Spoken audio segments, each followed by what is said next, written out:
Hi everybody! For the longest time, gaming was seen as an incredibly niche hobby that mostly was there for the nerds. However, that started to change in the mid-2000s when gaming started to enter the cultural zeitgeist as something more. Some of this was down to the proliferation of casual games that were fun to play at parties like Wii Sports, Mario Party, and things like Guitar Hero and Rock Band. These casual games were a gateway for a lot of gamers. Nowadays, the gateway games are things like Fortnite, Apex Legends, and other battle royales.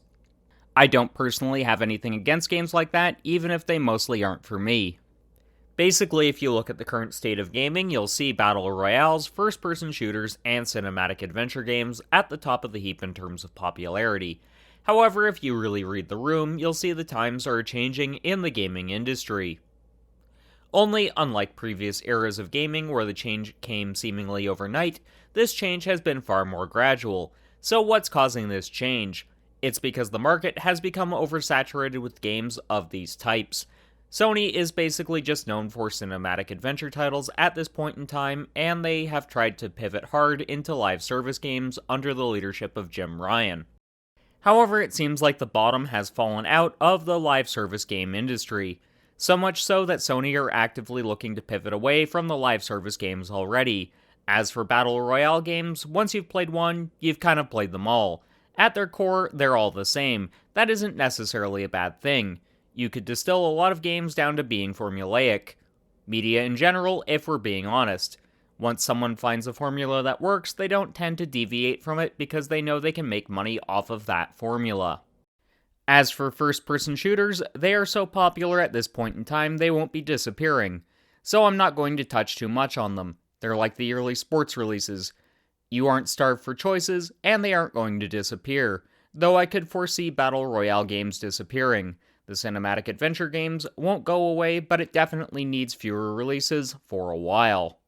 So where do I see the industry headed? Personally, I think it's safe to assume there is going to be massive change in the industry at some point in the coming years.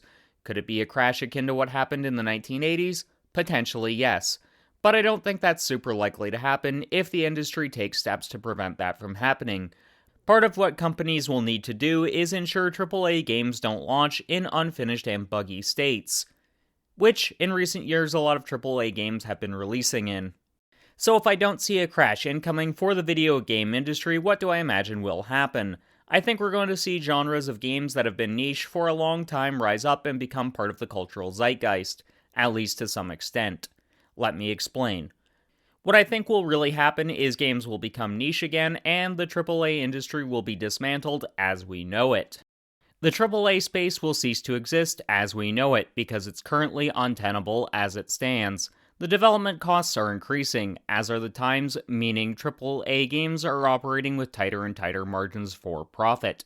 If this trend continues to happen, that pretty much means a lot of AAA games will operate at larger and larger losses, akin to what happened during the advent of HD gaming. At that point, costs ballooned because more money had to be spent over previous generations of hardware. If this happens, companies are going to look towards smaller budget experiences they can produce fast and cheaply. That's where most niche games come into play. Niche games, by their very definition, tend to be more budget titles because the companies that make them know they aren't going to break out with mass market appeal. That's where the AAA games really shine. They appeal to as wide a demographic as possible. That usually works out thanks to the fact these games are so casual anyone can actually play them. AA titles and indies typically take on the role of niche games because they have to if they want to stand out. Typically, they fill in the gaps that popular games just can't. So what games fall under the niche category? They'd be games that fill a specialized segment of the market, so think of things like The Legend of Heroes, almost every fighting game, platformers, and other games that either used to be popular or have never had mainstream popularity. So why do I feel like niche games are going to be on the rise in the near future? It's because niche games have started to become more popular in recent years. This is mostly thanks to gamers wanting something different from the typical experiences they've come to expect from the big three. As much as I dunk on the big three, I will admit they fulfill their own niches within the gaming industry. Xbox has shooters and multiplayer stuff on lock. games that don't typically interest me. Nintendo has a focus on JRPGs and platformers, so that has me mildly interested. Sony exclusives, as I said earlier, are basically cinematic experiences, which I do enjoy. But they do have a ton of other things I'll also enjoy. I have said they need to diversify what they're doing though. Check out that video. A card will be on screen now, and a link will be in the description as well as a pinned comment. Because of this renewed interest in games that had obtained niche status, I wouldn't be surprised if AAA developers start throwing some budget towards titles that fulfill that mandate. Sure, they won't quite make as much money as the big budget games a lot of big name studios have become known for, but having an appeal to a smaller demographic, they're going to have revenue that is more easily guaranteed than a super huge budget title that might flop because of the average gaming consumer's budget might be stretched a little bit thin at that time. That's the problem with games that have mass appeal. If a large number of games release around that time, typically there's a large number of AAA games being released around the holiday season.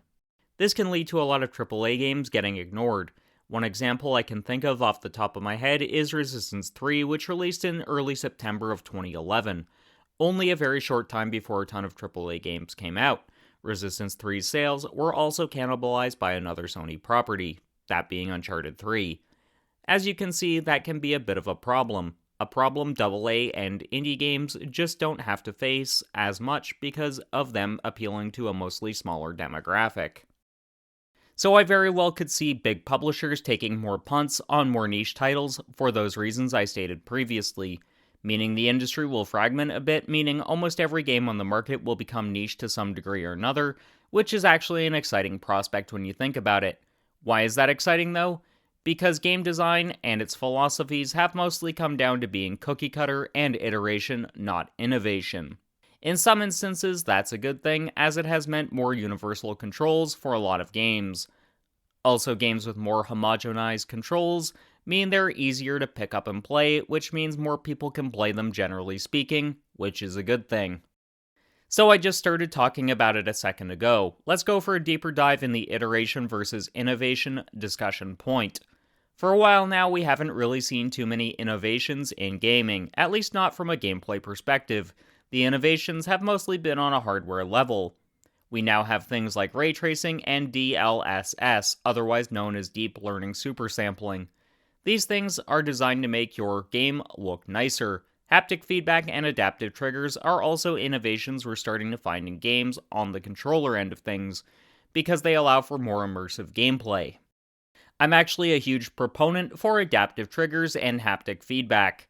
After experiencing the DualSense, I no longer want to go back to a more standardized controller because I actually miss the feeling. As for ray tracing, that's a feature I just genuinely like because some games really feel like they take advantage of the more natural light in ways in which the light behaves. Admittedly, this will really only benefit games that go for a hyper-realistic visual or games that use light physics in some meaningful way. I'll be honest, for more stylized games, I'm not sure how much ray tracing will really improve the game over, say, rasterization, which is the more traditional technique of lighting games. But as you can see, for the most part, games have come to a standstill when it comes to innovating on a gameplay level. They're mostly staying true to tried and true formulas and iterating on that by incorporating an idea or two from genres outside of the purview. Now, I'm not saying iteration is a bad thing. Far from it. Ratchet & Clank is one example where the games are iterative and not innovative, and each game feels better than the last in my eyes. This comes down to the fact Insomniac Games have found the formula that works for Ratchet and Clank, and fans love it, and the general gaming public does as well. They're taking feedback from fans and the general gaming public alike to tweak that formula a little bit differently each time and getting closer to perfection. Look at Ratchet & Clank Rift Apart, for example. That game is the very definition of iteration over innovation. It just feels so fresh because Insomniac were able to leverage the power of the PS5 by making use of the super fast M.2 drive found in the console. It wasn't innovative on a gameplay level, but the game felt entirely new thanks to utilizing the native PS5 hardware in a way that made sense. I'd actually say Rift Apart is still the best utilization of the adaptive triggers and haptic feedback I've experienced in a game to date, because the gun functions are actually impacted by the use of the triggers. Again, iterating through technological innovations and not actually innovating on a gameplay design front. If the gaming industry does niche down like I think it will, we'll probably see innovations coming out as a result, and we might see more genres that are ultimately hybrid titles. While the series isn't a new one, Valkyria Chronicles is a franchise that exemplifies hybridization. By all rights, it shouldn't exist. But guess what? It works incredibly well. Its use of third-person shooting mechanics plus tactical RPG ones make it a game that is never going to have wide appeal. But it's definitely going to be the ideal game for someone who loves tactical RPGs and third-person shooters. If video games become more niche again, I imagine some developers out there will try blending together a few different genres just to see what works, which is something that is incredibly cool when you think about it. That's how you get true innovation in gaming. Now, this is a topic I might do a dedicated video to in the future, and hopefully do a discussion podcast with Fido Gaming on the matter as well. Indie games are important, now more than ever. With the 8th generation of consoles, Pandora's box was opened. Indie games are suddenly exploding in popularity, and in no small part that was thanks to Sony fostering relationships with indie developers. Helping the development of the indie game scene was an incredibly smart move. Indie games, as I said previously, can cater to gamers who are otherwise not catered to. By giving them easier access to games that appeal to their sensibilities has meant a lot of people who would have otherwise left the gaming industry due to lack of interest are still about that gamer life. Oh god, I just realized that sounded like a Mafia reference. Well, I know Godo is definitely going to be making fun of me for that one. Since you're going to be roasting me, Godo, why not plug your editing services? You come to me for editing your videos. I've never seen a man needing so much help on this, the day of my editing services. Nah, just kidding, guys. I'd like to say, Colin, thanks for the shout out here. My voice is still hurt from being sick, but I am so happy to help you guys. And anyone who needs videos, I've been doing Colin's video here for over 2 years now. And, you know, thanks, Leifer, for adding in the description both my email and my Discord. I'll be happy to help you guys with editing your videos. Just send me an email, send me a chat through Discord. I'll help you guys through everything, right? I'll talk with you guys, and I will make sure that your project is 100% the way you need it. Thanks, guys. Colin, back to you. Anyways, indie games matter to this industry more than most people realize. If the indie scene wasn't thriving at present, you wouldn't have incredibly unique games like Hollow Knight or even Hades on the market, just because the accessibility for smaller developers just wouldn't be there. Now, I'm not saying all of that came about because of Sony stepping in to help out indie developers. It happened for a number of reasons. One of those comes about thanks to gaming engines becoming more readily available. You can now find free or cheap engines to build games in. That was something that was unheard of over 10 years ago. It's only in the last decade that has become reality. Because of free and cheap game engines, people who have advanced computing experience can try their hand at game design, and those who are just interested in fiddling around in game engines can also do so. In a lot of ways, indie designers are becoming the lifeblood of the gaming industry, because they can do things that other developers can't, and that's incredibly important for the health of the industry going forward. Though that particular aspect of game development might be in danger thanks to some of the moves made by Unity Software Incorporated. They have significantly backtracked since the faux pas in September, though.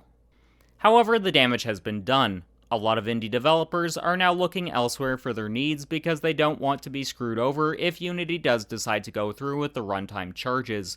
Which is fucking bullshit if you ask me. There's other ways companies could gain revenue, and screwing over the user base isn't one of them. But either way, the indie scene of gaming is just going to become more and more important as the bottom eventually falls out of the AAA space. The indie studio of today could be the AAA developer of tomorrow. Now, I bet some of you who have made it this deep into the video are wondering why the industry niching down is a good thing. Think of it this way. Thousands of games get released every year, but a lot of gamers just don't have access to games they'd actually be into because mainstream culture is dictating the design direction of gaming as a whole. As the industry focuses more and more on niching down, more of these underserved gamers are going to suddenly be buying games, meaning new sources of revenue for various companies. But that's not all. When AAA gaming inevitably changes, these sources of revenue won't dry up either, since individuals looking for that type of experience will be still served as well. For example, the cinematic game will still be handled by developers like Supermassive Games, Santa Monica Studios, and probably a few other Sony-owned studios, plus Quantic Dream. Sure, Quantic is a developer that isn't for everyone, and Supermassive Games are quite similar to Quantic in terms of structuring these titles. But these kinds of games are always going to be in demand, and that's something more publishers are going to have to realize. There's demand for all types of games, and it's time for these publishers and developers to start focusing on what niche they want to be a part of, because the status quo won't last forever. So I hope you enjoyed the video. Do you think we're going to see the industry shift towards a more niche down one, or do you think AAA gaming as it currently stands is here to stay? Let me know in the comments, and don't forget to hit the like and subscribe buttons. They really do help the channel out. And I'm currently on the road to 1,000 subscribers. I'm hoping to hit that by January 1st. Anyways, 2 of my previous videos will be popping up now. One is a video YouTube thinks you'll enjoy. The other is why Sony needs to diversify its gaming portfolio. Until next time, keep blazing that trail.